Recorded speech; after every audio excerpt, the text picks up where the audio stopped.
All right, guys, it's time for the Next Level Guy Show, a men's interview, interest, and improvement-focused podcast featuring interviews with the greats from all industries to help you better your life.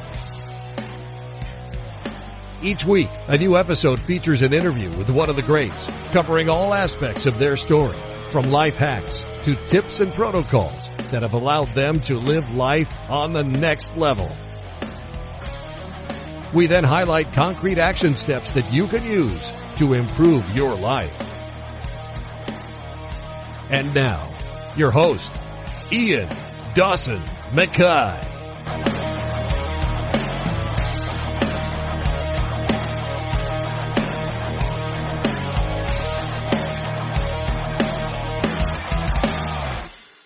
And today's guest is David Haze.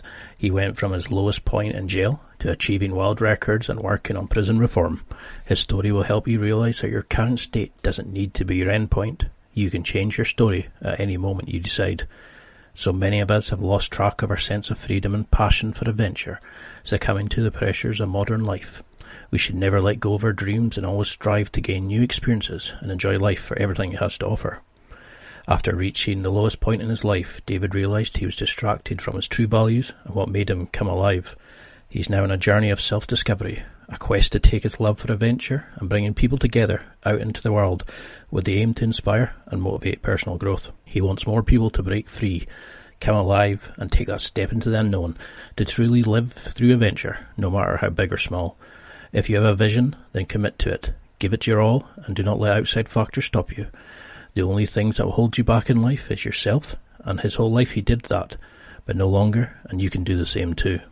David wants to live by his own example, which is why he's about to launch his Europe's Untamed Beasts, a first of its kind, of SUP adventures. He's also attempting to be the first person to SUP the River Nile and the formidable Skeleton Coast. As he says, through adventure we live, and he's now the proud owner of 7 world records because of it. And in this interview, we discuss how your past doesn't define your future, how you can choose to change your life at any minute, and how you can chase a goal in your own life. And now, let's get to the interview.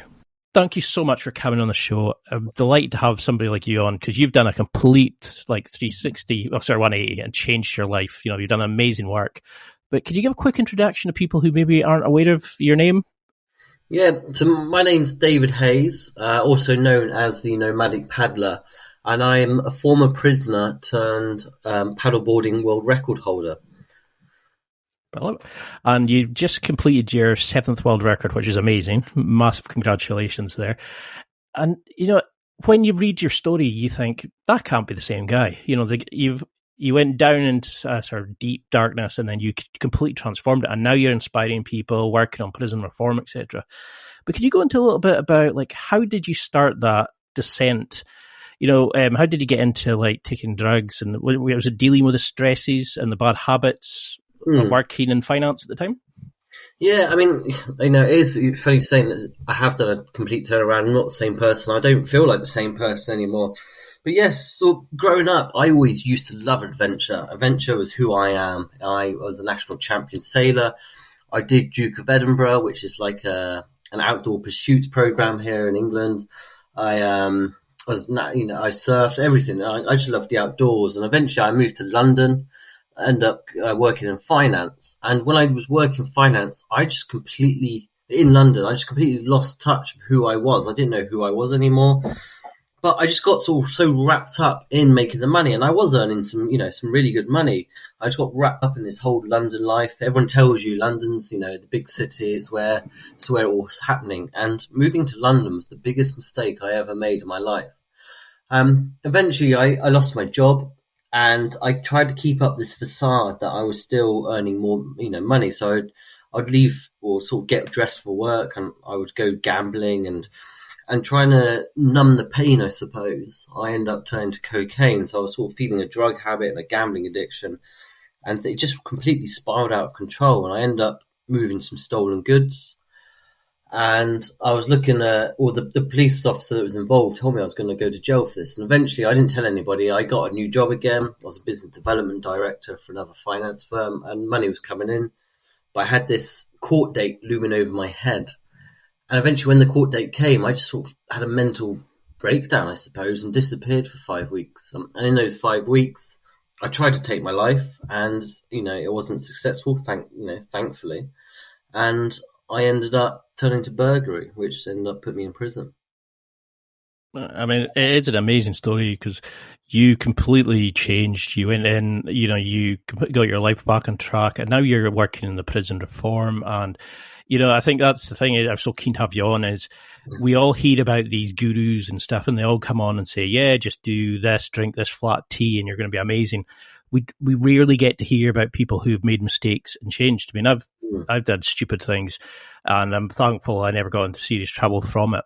But there's people there who are thinking, like society almost treats them like second class, if you've been to jail. And I like that where you said about, people see you as a prison number and that's all you can be, but you were adamant that you were going to prove that wrong. And I love that. That's it, and prison isn't my defining moment in my life, Yeah, we've all made mistakes, some more serious than others, but I'm not going to let that define who I am. And I've experienced the prison system here in the UK, and it's such a broken system. And when I was inside, I sort of made an effort to try and help the guys, get work, get respect and all this. So I thought, coming out, now I'm a free man, let's use the opportunity. First off, let's just reconnect myself, which I do with the adventure. But then the adventure and these world records I do, it gives me a platform to talk and come onto podcasts like I'm doing now, to sort of share my message and share what I'm trying to do. And it's, I've been given a second lease of life, and I'm embracing it and doing what I can to try and improve lives for others. Because I think that's like a massive first step into it, as they say, a true apology is changed behavior. And, that's partly why I started the podcast, because I was finding that I wasn't getting the life I wanted. I was drinking. I was just bored at my brain. And, I was going to end up just going down dark holes, I was suffering with depression. And after a few months, I started speaking to people online and got them on interviews. And before you knew it, it's the wealth of information is out there, but there wasn't a podcast that actually helped people go from really bad to really good. And that's what I think we really struggle. We get guys who come out and, like you said, when you lost your job, it was the first real serious failure that you had. Yeah. How did you sort of react to that? Why do you think guys, we're almost taught not to share our feelings. We're trained supposedly to be men, to hide our feelings and sort, shit out on our own. Yeah. Why? And it's such a dangerous thing to do because it puts all this pressure on us. How did you react when you lost it, and how did you come to terms with it? And, were there red flags that you noticed at that time? I didn't notice any red flags at the time. Now I look back and I do. But when I was sitting in that prison cell, it gave me a chance to sort of figure out my life, my journey and everything. And I haven't been dealt the worst cards in life. I haven't been dealt the best cards in life. And, I went to boarding school, and boarding school gave me so many opportunities. It was great. But one thing boarding school never taught me was how to deal with failure. You're sort of wrapped up in cotton wool and just everything sort of given to you, something, an opportunity comes to you and they give it to you. And I remember going to London, my family, I never had to rely on my family in my life because I was at boarding school. And that first failure, when I lost my job, was my first biggest failure I ever had to deal with in life. I've come along so far, and my family was so proud of me, and I just didn't know how to deal with failure though. That's the only thing. I didn't know how to go and ask for help. I was too proud to ask for help. But what I have learned since then, the bravest, but also the most scariest thing you can ever do in your life is just ask for help. It's such a little simple action, but if you ask for help, which I have done now, and it completely changes your life. But I never knew what to do with failure, and that's how my life just went completely, turned around, and I ended up in prison. Because it takes a certain size of testicles to say I need help. I took forever to do it when I had to go to the doctor and get put on antidepressants and stuff. And that's why I was so keen to get you on, because you're so open and honest and vulnerable about your story, and you really just don't sugarcoat it. You've said to people you can make mistakes, but it doesn't define you. And that's what I wanted a lot of young people to know is they're not a number just because they've been inside or they've been in trouble. that you can completely change your life. I mean, I don't feel the same person that I was 10, 15 years ago. And I'm sure a lot of people are like that, but they're still letting something stupid they did in their past, if it's criminal, fighting, drinking, whatever it is, define them and probably ruin their lives just now. And that's why I wanted to have you on, was you give an amazing story, but show people it can be done and you can go on to do amazing things. So you said when you lost your job, you were still putting the suit on, going out and trying that lifestyle, going out and gambling and making money. Was that the same sort of thing that you thought you could hide it and fix it on your own? Yeah, 100%. So I was I was going gambling. I was trying to find more work, but I was just getting so engrossed with the drugs, so engrossed with the gambling that my life was just spiraling out of control. And if I took that step back and just looked at the situation, it was only going to end up in one way and it wasn't going to be good. And eventually when I did get caught and everything, it was just a massive weight lifted off my shoulders. But I was just going down this dark hole, this horrible hole. And, I look back at it now and it's a horrible time in my life.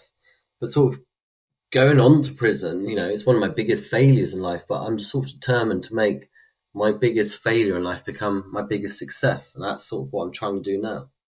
No, it is amazing. I was just reading your story, I was like, this guy's amazing. And then when I've seen that you were working in the prison reform and you were actually trying to fix the broken system to give people who are coming out a better second chance, to kind of helping them along. Because you look at the mental health, pandemic we've got, you look at the COVID situation, there's not a lot of situation where people can get to see people and ask for support, ask for the services they need. And, you mentioned you didn't talk to anyone about the interactions with the police. Was there anybody there that you could sort of relate to? Did you have anybody that you could kind of bounce ideas off, or were you just trying to deal with it yourself? Sorry, yeah, I was gonna say I just tried to deal with it myself. There was no. However, there was plenty of people there. My family, everybody. If I just went and spoke to my family, even my girlfriend at the time, they would have supported me. They might not financially supported me, but they would have helped me sit down and think of the positive solution, not the solution that resulted in gambling and drugs. And I think that's what it is. There are so many people around us that, love us and support us. And even those people who are unfortunate that don't have family and friends, you come across a lot of these people in the prison system. There's still plenty of people out there who will be willing to listen to you and help you and support you. That's a great message. And I think that's the problem, is we start taking so much shit on ourselves that we forget that, we can go and ask for help, that there is people, no matter where, churches, charity groups who are willing to help and will go out their way to help. And I think we forget because we think, stiff upper lip, we've got to be brave, we've got to do this, we've got to do that. And it's for messed up men, because we've told them to be masculine. It means being tough, and it doesn't really. But it's taken that away, that option to admit you've got. I don't know if you've seen that on Instagram. People were saying that they had no one to speak to.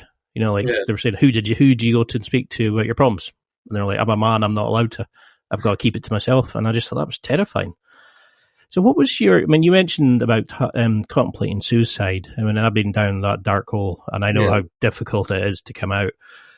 What stopped you at the time, and what made you? And what advice would you give to people who are going through similar, who think, that what they've done they can't live on? Because mine was just I had intrusive thoughts, I had OCD, I was just end of the world.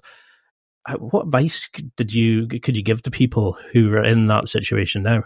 Yeah, I was just looking for that easy way out, and I sort of convinced myself that, because I'd be on this run from the police, I'd convinced myself that my family had moved on.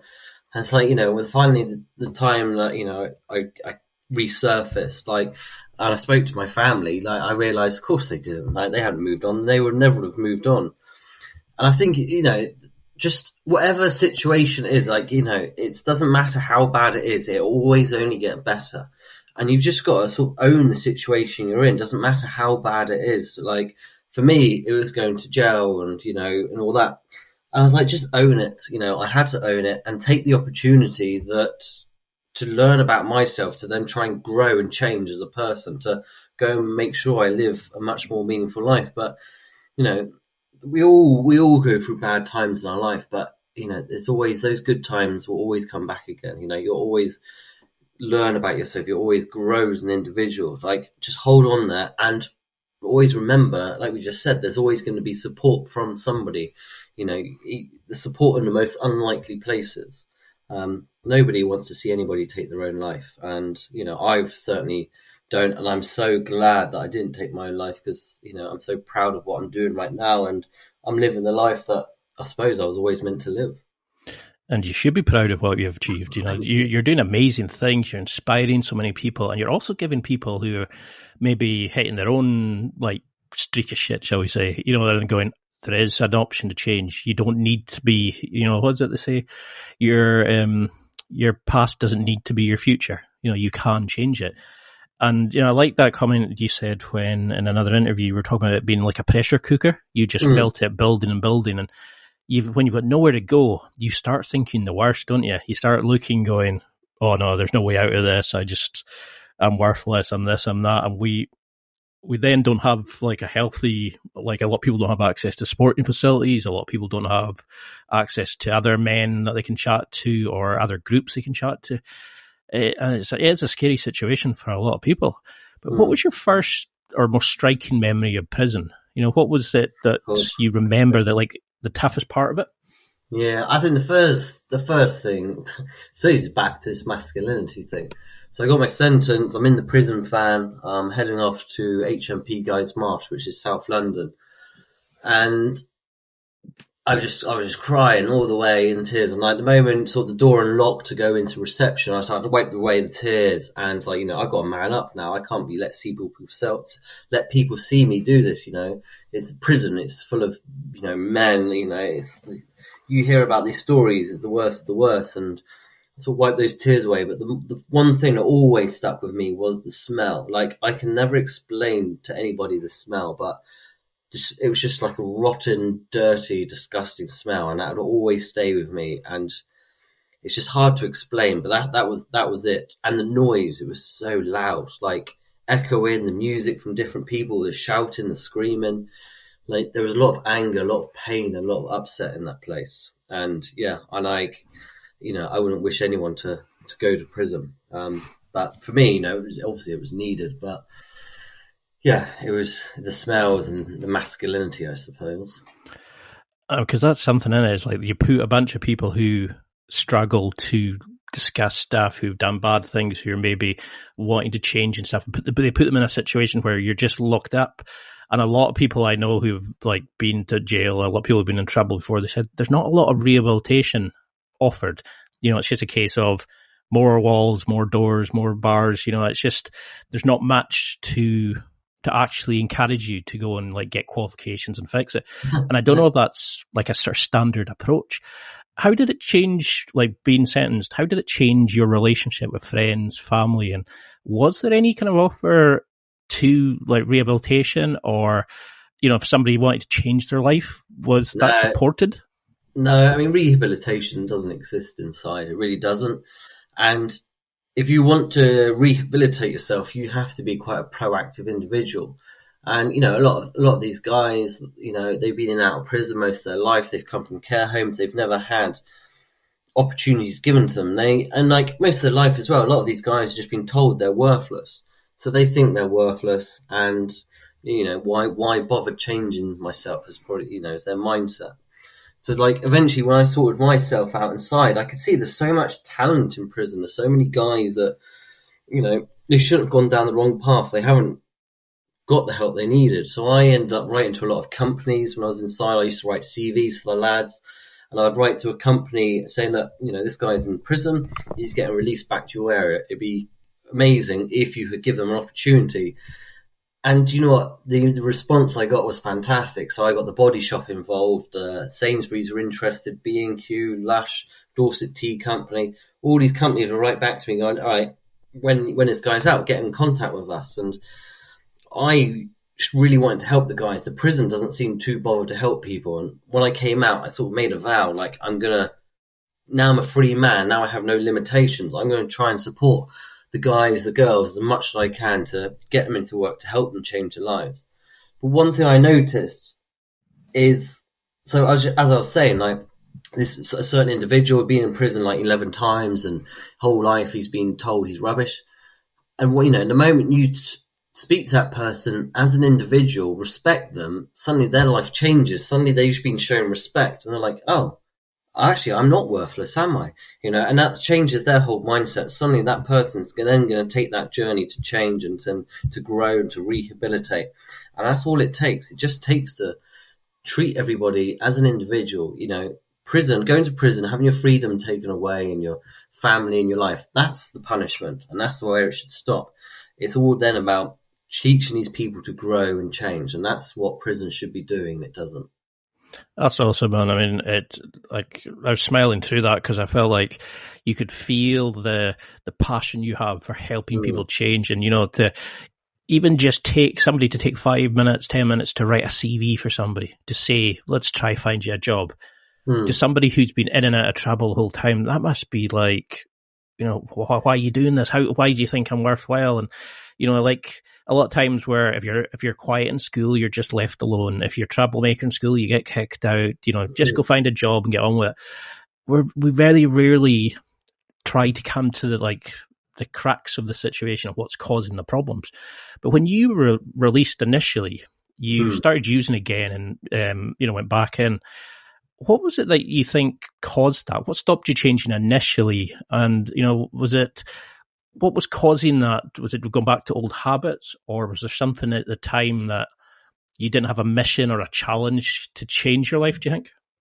I was too determined to go and earn money again and get my life back on track. I come from London, I was earning this good money, and I never really took the opportunity to learn who I was. So as you said, I got a toxic relationship. We split up. I spent all my company's money. I started my own company, went to drugs, and ended up burglary. And when I was in prison again, I was like, how am I here again? Like, it's just said, I've gone to university. I've got a degree. I went to private school, boarding school. I'm like, how am I here for burglary? And I just took that opportunity just to learn who I was, learn about my red flags, my green flags, take it as an opportunity to grow. And as I said from, earlier on, just ask for help, utilize the support that was around me. There isn't much, but it's there if you look for it. And one of the changing moments was when I met a woman called Dr. Sarah Lewis, who owns Penal Reform Solutions. And I was loving the work that she was doing in prison and creating these growth rehab cultures within prisons. And I sort of started working for her, started making a difference. And she's my boss now. I've been out for nearly 2 years, and I work for her full time now, working with people that have experienced the criminal justice system, working with children that sort of going down the wrong path. And that she was just, the inspiration to help me change and realizing there's so much more to life. That's awesome. What was that point then that made you think enough was enough? Was there that moment, a defining moment, or was it just gradually building and building each time you kind of looked around? Was there a moment that you can sort of attribute to that? Enough's enough. Yeah, I mean, it's the second time I went into a really dark place, as you can imagine. I lost a lot of friends, on the verge of losing my family. And, eventually I sort of came out the dark hole and, I was sort of reconnecting myself. I remember reading a lot of self-help books, trying to figure out how my mind works and all this. And that turning point for me was when I met Sarah, my boss. And it was just the way she embraced growth, hope, change, and the way she saw us. Like, she saw me as an individual. She spoke to me as an individual. And she just made me see my own self-worth. And that's when I knew, that I am much more than prison. I am much more than my prison sentence. And that's when I sort of really ramped everything up and started to change and learn who I am. And, and I'm still on this sort of journey of self-discovery now, and I'll always be on it. And this is why I undertake the adventures that I do. I go out on the water, I push myself beyond the boundaries and limits that I thought possible. And I just reconnect with the raw me. And that's what I sort of want more people to do, realizing your full potential, really. Because it blows me away like that, how you can be so open and honest about it. But you give such inspiring advice as well. And, you're showing people that you're like an example of somebody that can do this. and you care about somebody. And I think a lot of guys who are in trouble don't have that. And, I think that's the problem is a lot of people hear prison, ex-convict, whatever, and, they have that stigma and people think, oh, well, we have this kind of snooty attitude. Like a lot of people do bad things, don't get caught. But, I love that message that you said that, you're not you're a prison number then, and you're not, people will say you're always going to be a prison number, but that's bollocks. What do you think, we don't allow hope to people that they can change, that their past doesn't define their future? Why do we treat people like that? Why don't we say it like, you've done the punishment, you've admitted your fault, you move on. Why do... I don't know, it's a weird one because there's so many. We're slowly getting there. Like there are so many companies now that have they're called ban the box organisations. So like when you fill out a application form for a company, usually you'd have you got a criminal record, your ticket. But a lot of companies are now removing that, so everybody's got an equal opportunity for the interview. Once you get the job, you're then meant to declare, you've got a criminal record. But something that I really, part of the thing I do is try and change these perspectives. And like a few examples I have, like there's probably a lot of old dears and old boys who, they're like, you've been to prison, you're a criminal, you're always a criminal. But I can imagine they would sit there at home, watch Stephen Fry documentaries and David Dickinson programs. Mm-hmm. And these people probably don't know that Stephen Fry and David Dickinson have both been to prison. There's so many famous people out there that they probably don't realise that these guys have actually been to jail. Mark Wahlberg's another one. Tom Hardy. Like, there's so many famous people who've gone on to change their lives and do good stuff. And like, it can happen.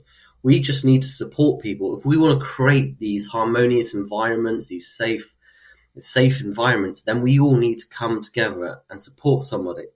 And I did an interview ages ago with The One Show, and who is it? Judge Rinder was one of their guest panels. And they sort of turned to him and was like, what do you think about prison reform, rehabilitation? He's like, it's amazing, and I think we need to push it more. He said, at the end of the day, these people are going to come out of prison and they're going to be your next door neighbour. Now, do you want that person to be reformed and changed or not? Because at the end of the day, he's going to be your next door neighbour. And I thought, that's it. Like, we are coming out. And I look back and I think to my victims, like, what do my victims want? Do they want me to, now I'm a free man, do they want me to suffer and, and suffering will probably end up resulting back into crime, or do they want me to carry on and do some good with my life? And I think everybody wants these people to do some good, and the only way we can do that is to support them. No, it's a great message, and I really like that, her outlook. It's, because there's so many people who, it's almost like, they think their shit doesn't stink, that they that they've never done anything bad. And, if you Google, like on YouTube, Google and YouTube, honestly, if you go into YouTube, and you look and you see the number of celebrities who've been to jail or something, it's phenomenal. And if we stopped every person who's done a bad thing going and doing something else, and just said, nope, that's it, you're ruined, go and live in the nomads, there wouldn't be a society. Everybody makes mistakes, everybody fails, everybody does something bad, and it shouldn't define them. That is, and it's like, I mean, people might not. A speeding ticket, you broke the law. Like at the end of the day, that's you breaking the law. Parking ticket, you broke the law. You weren't allowed to park. Obviously, from what I've done for speeding tickets, completely different. Different end of scales, but you've still broken the law. Breaking the law is breaking the law. But, you speed and then suddenly you end up accidentally hitting somebody, then that puts you into prison. Like this, you just got to be careful. Too many speeding tickets will put you into prison. And we all, I'm sure there's some people that, haven't broken the law in the slightest, but we've all done it, I think, in a certain way. Mm-hmm.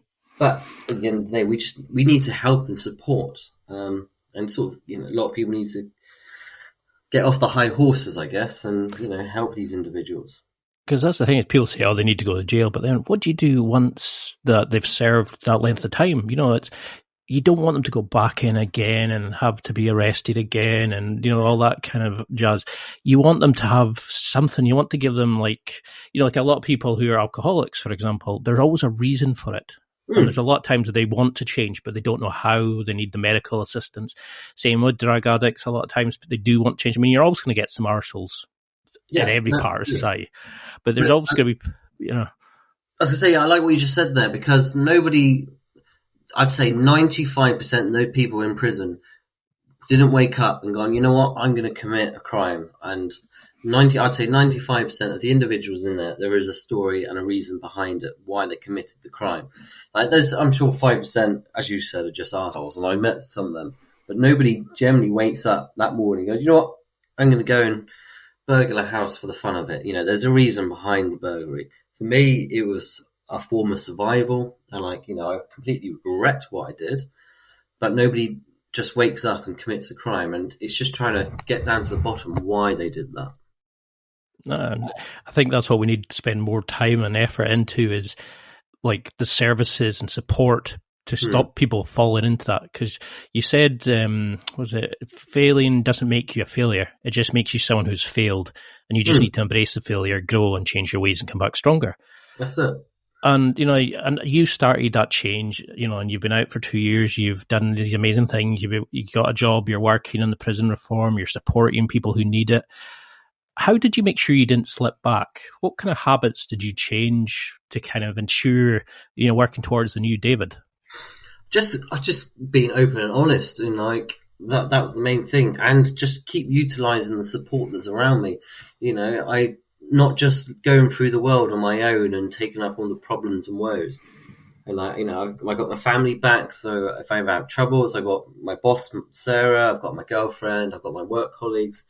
If I start struggling, then, I just be open and honest. But for me, adventure and paddleboarding is what's changed my life, and that's what gives me purpose and drive. So sort of just planning the next adventure and undertaking adventures, that's what keeps me going. And I suppose that's my healthy vice in life. It's move away. If alcohol and drug people use as a vice. For me, paddleboarding is my vice, and there's nothing wrong with paddleboarding. There's no negatives about it. And I think just trying to find a healthy vice, something that gives you that purpose and drive, and keep going. No, you should be super proud of yourself for what you've done, because it is an amazing achievement. I mean, I've seen people who are just, everybody goes, oh, he's a bad kid, because they're constantly getting in petty trouble and stuff, and you think, no, it's just somebody that hasn't got somebody to look out for them or to assist them. And I know everybody says we should be looking after ourselves and that, but that's bullshit. We're in a community where we should be helping people change their lives and, give back and help people. And that's partly why I wanted to start the podcast, because I knew there were people like me who didn't know how to go out and ask for help, or didn't know who to speak to, or, who maybe weren't getting in trouble, or who maybe had done some bad, hadn't been caught, or whatever it was, but were at that point of hating themselves and thinking, I'm a failure, I'm this, I'm that, so why don't I just go out and steal or whatever? And I think that's the thing, is we need to make people change the perspective that their history isn't their future, that they can change, that there is help there. So, when you look back, do you struggle at all with it? Do you deal with any regrets? How did you come to peace with the mistakes and not let them rule your life? Because I think that's a big thing I've noticed. I've had people on who have said, that they really still struggle with what happened in the past. Yeah. Do you ever come to terms with it, do you think? Yeah, I mean, obviously, I absolutely hate what I did. My determined to be burglary is not a nice crime. But I mean, at the end of the day, the past is the past. I can't change that anymore. And it is there. It's now what I do with my life to sort of move away from that, I suppose, to give back. And that's what I'm trying to do. Is of course, I regret everything, but I'm using that failure, prison, and I'm turning it around to try and turn it into a success to go on and do better things. And I think that's the only way I can deal with what I've done. Because I was really impressed when you said you'd found your why, and that was like a venture in your life. Do you think that's a big problem? Is that for a lot of young men, older men, women as well, we're not being challenged? That I love saying, we can order a taxi online, we can order a date online, we can order food online. We've almost lost a sense of focus or purpose in our life. And do you think, because you have a saying that through adventure we live.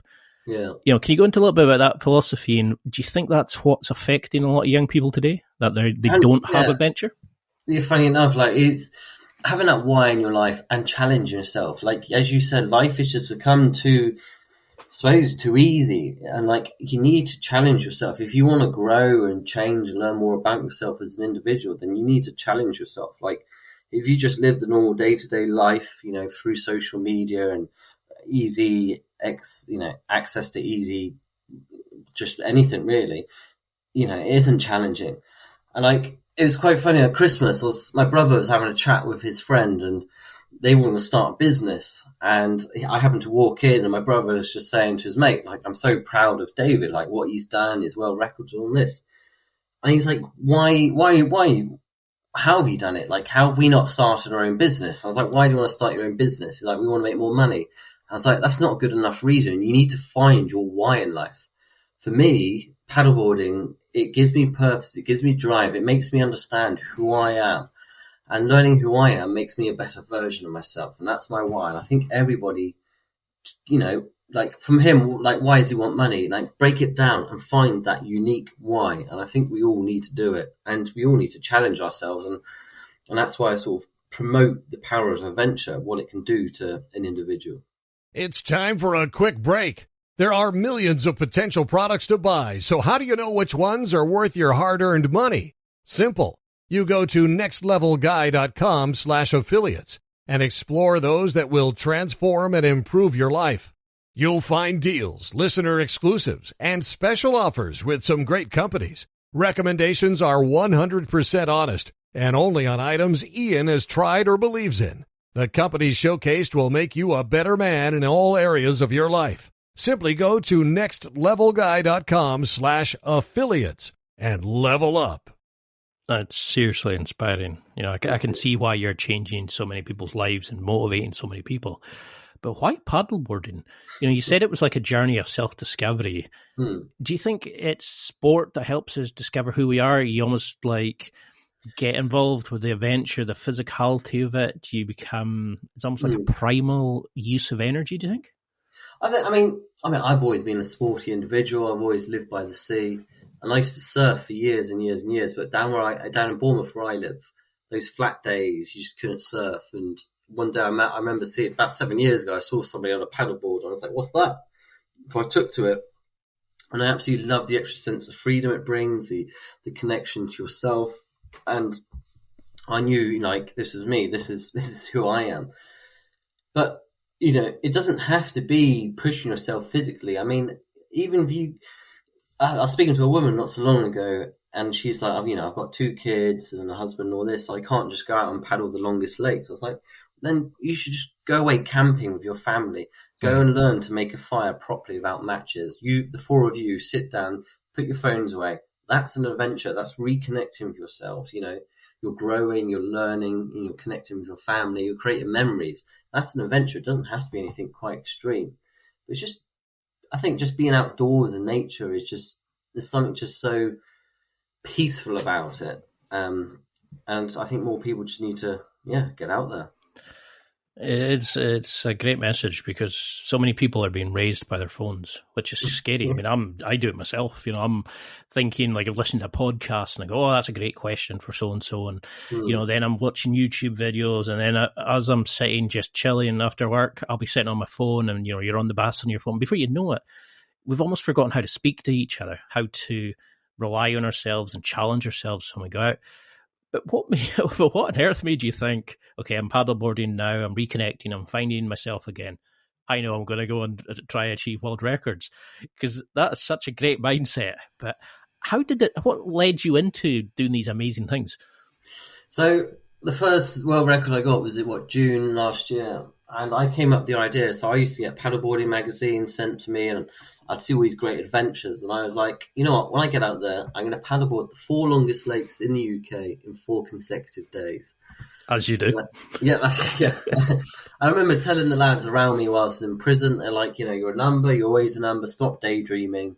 It's never going to happen. And that's when I realized that, my prison sentence doesn't define who I am. I am much more than this prison, and I'm going to go out and I'm going to do this.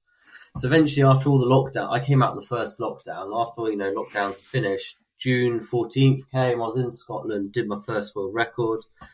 Then I went to England the following day, did that. Then I was in Northern Ireland. And I remember I had a pint of Guinness sitting in Northern Ireland waiting for my ferry. And I was thinking, I've got 3 world records now. I have the most world records, stand-up paddleboarding world records than anybody in the world.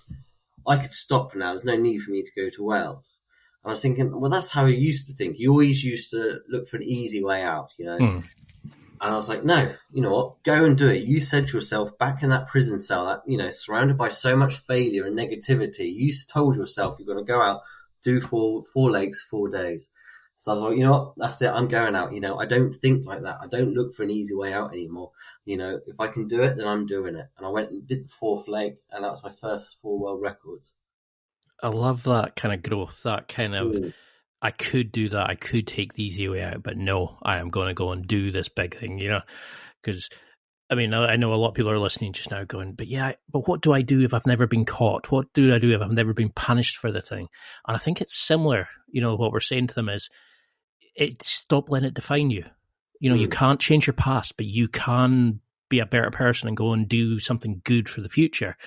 And, I think there's a lot of people just now going, like, I can't go and do a challenge like that, but they can do a variation that challenges themselves, that maybe inspires other people, maybe even makes a small amount of money for a charity, like a Tough Mudder or a skydive or whatever it is. There's all these amazing charities you can give back to. I'm a big fan of the Marie Curie Cancer Charity, because they had terminal cancer care nurses for my grandparents when they were dying. And, I jumped out of a plane, which, when I think back, it scared the shit out of me. But I wanted to say thank you for what they'd done. And I'm sure there's a lot of people who, you don't need to go and speak to the police now if it's something silly. You don't need to go and apologise if you can't find the person, whatever. I know a lot of people struggle.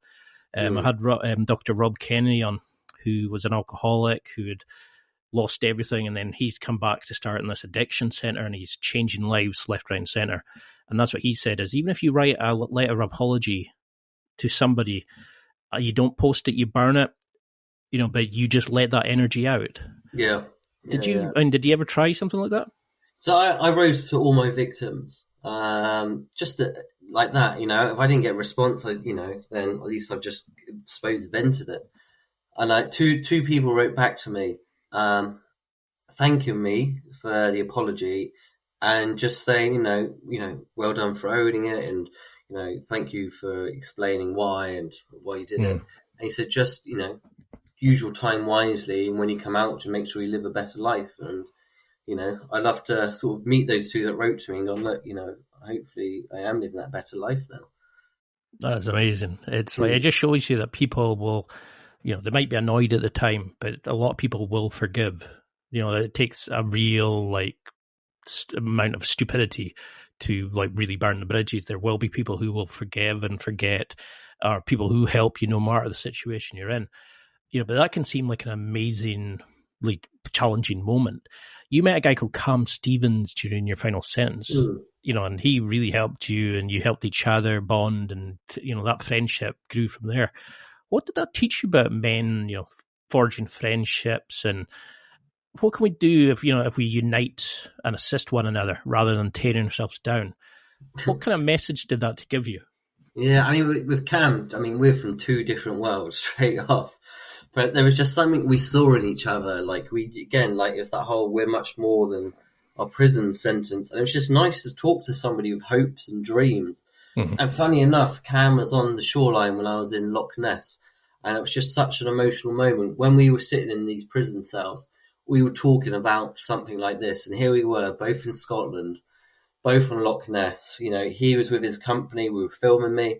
I'm there doing my paddleboarding like we discussed. And that was one of the proudest moments in my life. And, I remember sort of having to hold back the tears. I saw my first world record, it was just me and my girlfriend. This last one, it was me, my girlfriend, a film crew, BBC, the press.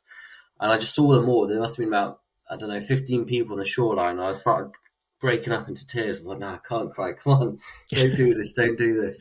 But it was just overwhelming of emotions. I've come so far in less than 2 years, and yeah, it's great. But, you got to have positive role models in your life, people who don't hold you back. And in prison, there are so many people that will shut you down. There is so much negativity. There's only a handful of people that help you grow. And Cam was one of those people who saw something in me. I saw something in him, and we just mate, we're much more than this. And when we're out, we're going to make sure we never come back, but do as much as we can to help other people and help ourselves grow as well. Because it is something that's difficult. It's to say, you might have to give up a friendship, or you might have to say to somebody that, I can't do X anymore. I can't do Y anymore because it's put me down a dark path that I need to change. I can't go out drinking because I, maybe get in trouble from it, or I can't spend all my time on the internet because, I'm going on the dark web and whatever the kids are doing these days. I don't know. But I can think back and I can see the reasons for all the shitty things I did. And I can see the reasons for shitty things friends have done. But we were there and we never thought too bad of the other person. You were always there to help each other. How did you look at your friendships and stuff? Did you struggle with did you want to lose friends? Did you, when you were changing behaviors? So, my friends have always been good. I'm the only one sort of my circle that's gone down this path. And I've lost friends because you feel so ashamed of what you've done that you just don't want to see people anymore. And one of my best friends, Adam, he stuck by me, through the thick and thin, and he just sees me as that boy he met when I was 6 years old. He's like, yes, you messed up, but I'm still your friend. I'm still going to support you. I don't agree with what you've done, but you're still my mate at the end of the day, and I'm so thankful that I've got that friendship. And I've lost friends as well, but it's those. At the end of the day, they weren't true friends if they haven't stuck by me, and I would do the same, not just because I've been into prison, but if the tables are turned and my true friends, I'll stick with them and make sure they know they're supported and loved, because that's what you need in life, isn't it? You need some form of support and love to live a full and rich life. It's amazing. I love your outlook on it, and I think it's going to help so many people to hear it. But how do you, fair enough, paddleboarding, like my nephews and stuff, they do that. But when you're planning something like, I'm going to paddle the largest lakes I can find, I'm going to do, I'm going to go and try achieve challenge after challenge. How do you break it down into your goal for it? How do you plan nutrition? How do you make it manageable? Because even just people changing their lives might seem like a massive goal. How would you start breaking down a massive step like that? When I first came out, I started working cleaning solar panels. So I was my mentality's completely changed. I've gone from trading, hundreds of thousands of pounds for clients to cleaning solar panels. But I was happy doing that. But the reason I was happy doing the solar panels was because I had a goal. That was the paddleboard. And I think no matter what work you do, as long as you have a goal in mind that, your work's paying for it, it's great.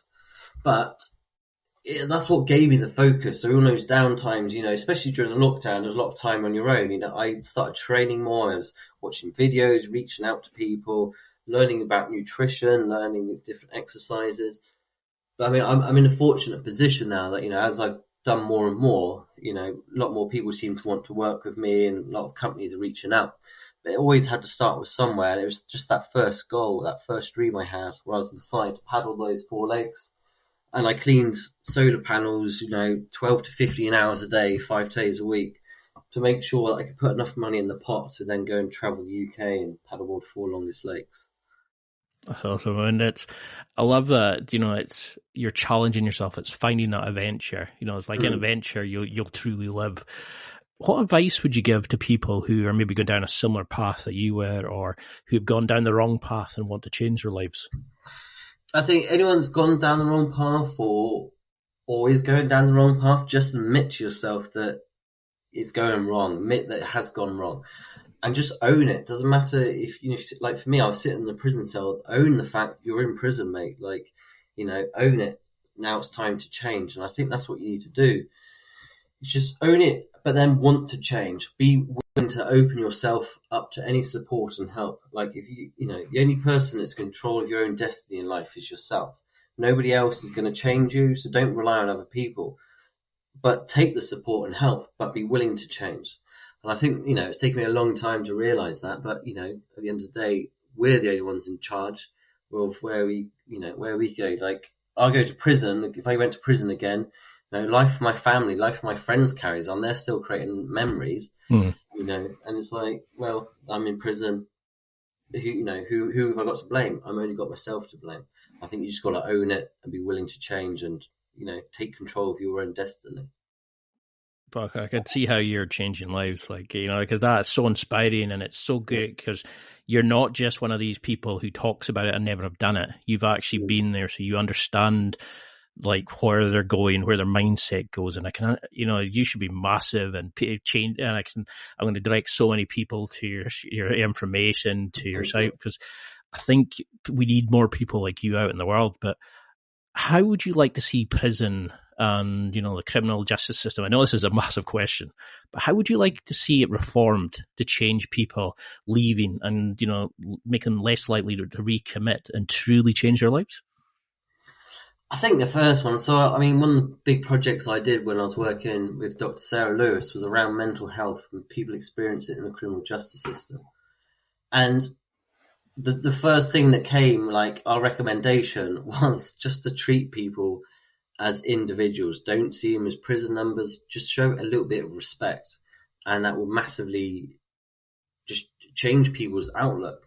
And it was just such a simple little act like that. The government pumps hundreds of millions of pounds into the criminal justice system, and it's just about respect. Just show a little bit of respect to these individuals, see them as an individual, and that'll be the start of the change. You're just a number. You lock behind the door. These prison staff, they come, and don't get me wrong, the prison staff get a lot of shit, I suppose, thrown at them for the wage that they get. But if there was just respect on every side, then I imagine we would create just such a nicer environment inside for these people to change, so they come out, and then we can create this safer communities and reduce the reoffending rate. I think we're 75% in this country. You go over to Norway, where it's 20%. It's they've created these growth hubs, I suppose, over there, and it works. Over here, it doesn't work. Could you see that, don't you? As people will say, oh, they don't deserve to have TVs, they don't deserve to this and that, and you're thinking, but all you're doing then is making people feel worthless, and when they come out, they then have grudges and they think they need to go do things. So instead, let's, give them the encouragement to try, education, give them encouragement to try things, or actually feel the value, and show them that there's better ways to do it. Because like you're saying, there's other countries that do this, and they offer work when they come out. They offer all these kind of assistance. I don't know why we can't do that. Yeah, that's it. You look at the Spanish system, the French, the Italian, the Scandinavian, the German, the Danish. They're all their reoffending rate's so low and their rehabilitation's great, but our society doesn't want it, doesn't allow it. They just punishment. It's like Boris Johnson, I think it was last year, said, he was all pro rehabilitation. Then he's then creating more prisons to open up another 10,000 prison spaces. Do you want more people in prison, or do you want to rehabilitate, put less in? Which is it? And I was like, I don't think our society is quite there yet, but we're slowly moving in that direction, but we've still got a lot of work to do. Well, look at America. It's almost like a business. She makes them money to send people away. And we're almost in that way sometimes. It's people are not getting paid enough to kind of care enough. So they kind of just think, if I treat somebody bad, what are they going to do? They're in jail. And, we pass this kind of negativity around. And it's something I've noticed. It's I've interviewed a lot of people, a lot of them who have done bad things and changed their lives and helped others, and they're changing lives. But if I held back on something stupid they've said, or something bad they've done, or even myself or a friend and that, we would never speak to anybody. And that's why I'm so keen to have you on, because you're doing amazing work, and you're changing people, and you're encouraging them, and you're actually giving back to society. But I know we're way over our time, and I'm so proud to have you on and to feature somebody like yourself. And I wish you nothing but the best for success in the future. But what do you want people to take from this? What do you want them to see as a message from this interview? I think just support everybody. Everybody needs help. It doesn't matter if they've been to prison or not to be prison. Don't judge. But I think for individuals, I think don't let your past, define you. It doesn't matter if you've been to prison or anything. Live in the now. Just reconnect with yourself and enjoy life. Life is to enjoy, and it took me a little while to realize that. But just go out there and enjoy it, embrace it. Love it. And how can people keep in touch with you? And how can we, see the next insane challenges you're doing? How can we get out of our own comfort zones and kind of be inspired by you and, follow you on social media and things like that? Yeah, so if all my social medias at Nomadic Paddler, and my next challenge, in May, I'm off across Europe. I'm attempting 33 world records on 33 of the longest lakes in Europe in 66 days. Jeez. And how are you feeling towards that? How's your preparation going? Are you, I know you're going to smash it, but are you nervous at all, or? No, not at the moment, but what happens is when it gets closer is when I start getting nervous. At the moment, everything's fine, but it will, and it's great. We're making a documentary around it as well. I've got a book deal, and I've come so far in these 2 years, and just keep doing the work that I'm doing. And, yeah, it's great. And how do you deal with that, like that fear, that nerves that come, or do you just use it as kind of, this is me, this is the new me, this is just reminding me of the changes, and you look back as a kind of the nerves or it's almost like excitement. It is excitement, and every time I take one of these endurance events on, I'm always wanting to quit when I'm out in the water, constantly wanting to quit. And I've just sort of learnt skills and developed this mindset to shut those voices down. Those voices, the voices that got me into prison. And they're still there, it's still like, just look for the easy way out, you quit, you're not as good as you think you are. But I've just learned these mechanisms to shut them down. And I know, that's when I know I've changed, because when I'm off the water, if I come across any difficulties, I know I can overcome them because I've pushed myself through, through hell on the water and learnt skills to deal with these.